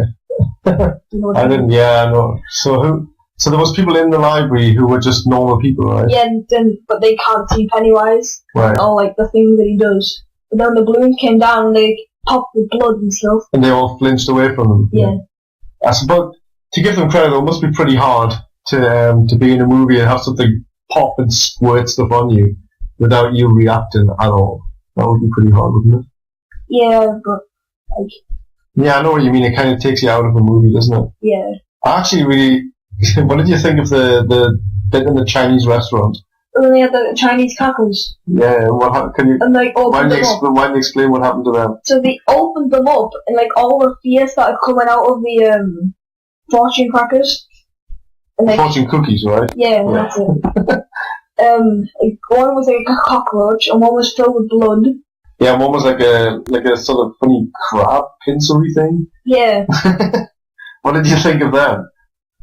They were very strange. Did it not freak you out? No, looked weird. So the special effects are rubbish, is that what you're saying? Yeah. Was there anything good about it? There was actually one scene where he woke up from a dream or something. Or he was in a dream and he saw the graves. They said one was taken. Oh, okay, yeah. That big. That was a guy committed suicide. I forget his name. He committed suicide in the bath or something, wasn't it? Yeah. And then the next day, the main guy has a dream, and it's one of the graves is already taken. Yeah. Yeah, that freaked me out. That freaked you out. Why did that freak you out, though? I'm not really sure why. It just kind of scared me a little bit. But that's not a jump scare. I know. So you're saying that the jump scares make a good horror film, but that freaked you out and it scared you, but that wasn't a jump scare. Yeah. So that's kind of the angle I come from. I think things that make you think are much more frightening than things that just pop out at you and then disappear again. I've also played games where stuff pop out at me. Which games? I played Five Nights at Freddy's. You played what? Five Nights at Freddy's. Five Nights at Freddy's? Yeah, it's like a game. You give in like a pizzeria, and there's like animatronics that come to life, come to kill you. Okay. You gotta like try to survive like the 6 hours. And where have you played this? At home. No, I mean like on the internet or? On my phone. There's like a... Is it like an app? Yeah. You can also get it on a computer. I've never heard of that. I've talked about it a lot. Have you? Okay. Well, you have to show me it after this. Yeah. So, other than that, is there anything else to add? Oh, at the end of it, they showed his true form, which I think is right. At the end of Stephen King's it, right? Not at the end of it. Yeah? Not at the end of the game that you were talking about. Oh, I know. At the end of the film, It. The mini-series, Maps and Terror. Oh, It. the whole film. Right. They showed, like, they go into, like, a cave thing. They showed Pennywise in his true form, like, as a giant spider thing. What do you think of that? Oh, I don't really like spiders. It's just... And then how did they end up defeating Pennywise in the end? Or the Deadlights, or the Beast, or whatever you want to call it. It. How did they defeat it? Didn't they throw like a rocket or stab it? But they had these silver things, didn't they? I can't remember whether like silver brooches when or he something. first threw it at him, and he like cracked him open. He, like, That was when he was still the clown, wasn't it? fell down the And then and he got sucked into the pipe or something. Can you remember the other bit? Can you remember the other bit when he said, "This is battery acid, you slime"? Yeah. And he sprays him with his inhaler. That's pretty good. So what are your plans for this Halloween?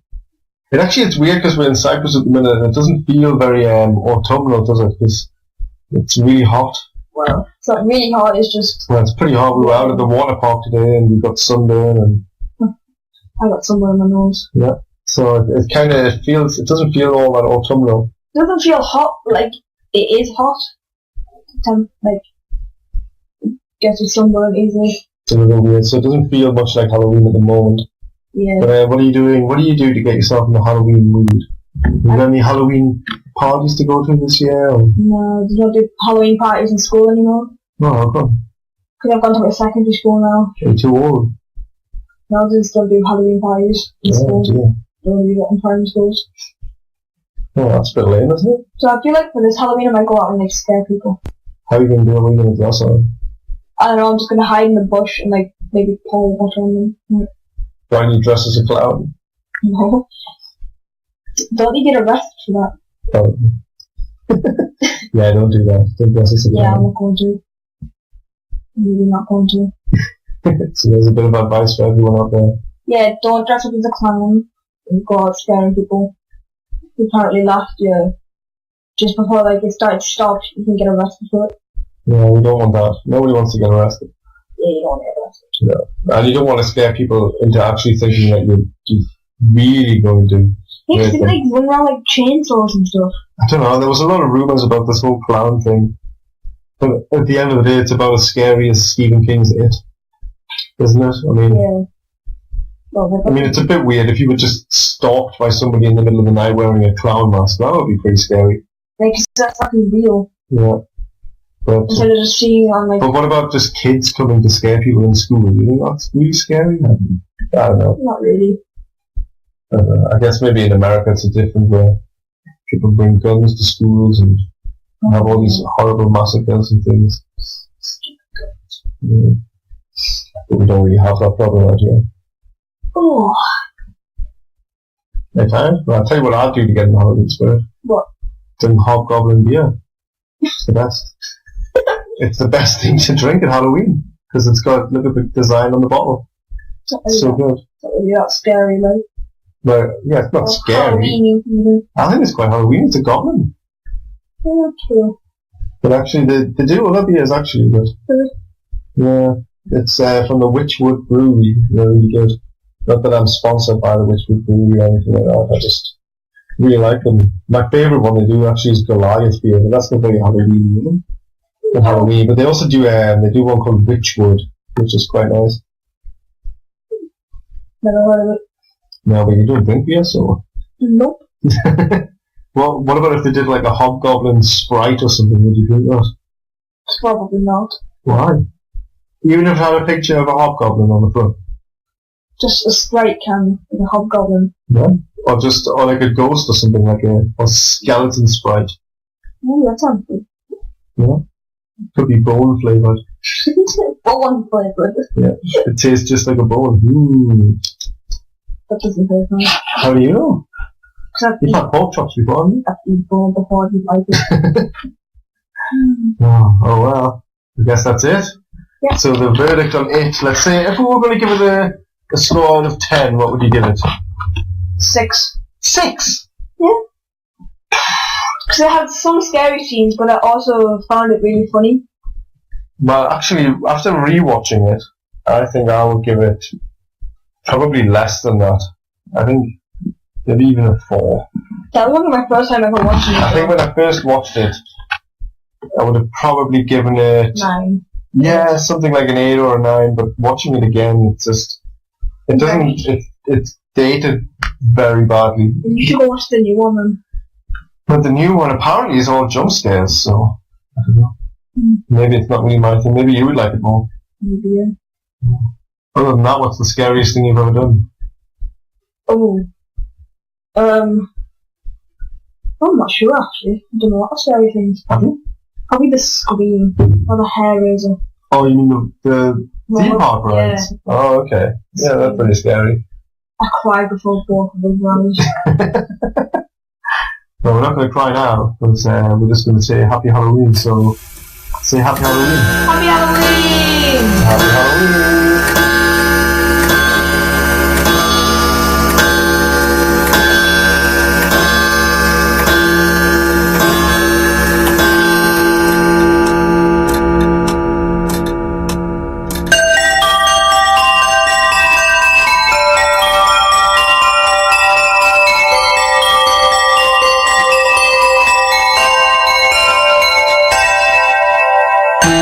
Dunham lives in Philadelphia with his wife Allison. He's a lymphoma survivor, cancer patient, modern art and historian. His first book, The Street Martyr, was published by Gutter Book. A major motion picture based on the book is being produced by Throughline Films. Destroying the Tangible Illusion of Reality or Searching for Andy Kaufman, a book about what it's like to be dying of cancer, was recently released from Perpetual Motion Machine Publishing, and Fox is a story in the Stargate anthology, Points of Origin, from MGM and Fandemonium Books. Mercy was recently released by Bloodbound Books. Fox is an active member of the Heart Rate Association. He's been published in hundreds of short stories and articles, and his motto is Wrecking Civilization, one story at a time. Phil Thomas resides in the suburbs of Philadelphia and is an author and filmmaker. His screenplays have been produced into feature films such as False Face and Always from Darkness that are available in major retailers such as Best Buy and Target, as well as availability on Netflix and Amazon On Demand.